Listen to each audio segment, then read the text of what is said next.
А ты выходил на митинг, Владимир? Нет, я не выходил на митинг. А почему тебя... Подожди, тебя обворовали как этого, а ты не вышел, даже не Вы знаете, помитинговал? у нас тут, во-первых, на митинг 6 человек всего лишь вышло, их быстро упаковали. У нас А это город, какой город? Какой город? город Степногорск, Степногорск, понял. да. 70 тысяч, Здрасте, значит, Наташа, населения. добрый вечер. Привет вам из Елена. родины, Донецк. Елена. Вам тоже. Не, Елена, это, да, это Вообще, Алена. Олена, Олена. да.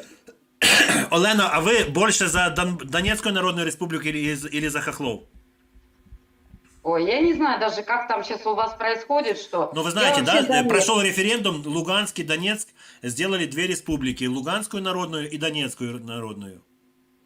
Не в Ну, курсе? Донецк вообще был всегда Россия, по-моему, вроде, Да, да? всегда Россия. Сейчас Россия не хочет нас принимать к себе. Говорят, только с северной частью Казахстана. Когда вот отойдет северная часть Казахстана к России, тогда нас признают вместе с вами. А Степногорск, Да, Степногорск тоже это не какая очень, часть? Север? У нас север. Мы да? север тоже. Север. А У нас- вы как насчет того, чтобы объединиться с родными, с русскими? Да только за, чтобы Ну, да. было нормально все.